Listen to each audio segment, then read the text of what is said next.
नेपालमा सिनियर राष्ट्रिय महिला टोलीको सन्यासको चर्चा चलिरहँदा बङ्गलादेशी महिला फुटबलका मुख्य प्रशिक्षक पिटर बटरले जोर्डन भ्रमणका लागि घोषणा गरिएको 23 सदस्यीय टोलीमा सर्वाधिक गोलकर्ता समेत रहेकी पूर्व कप्तान सबिना खातुनलाई टिममा समावेश गरेको छैन।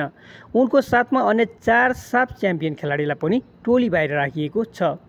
सबिना खातुनसँगै सञ्चिता अख्तर, मसुरा परविन, कृष्ण रानी सरकार र मात्सुसिमा सुमायालाई पनि टोली बाहिर राखिएको हो। यी सबै खेलाडीले गत कार्तिकमा त्रिपुरेश्वर स्थित दशरथ रङ्गशालामा सम्पन्न साफ महिला च्याम्पियनसिप जिताएका थिए।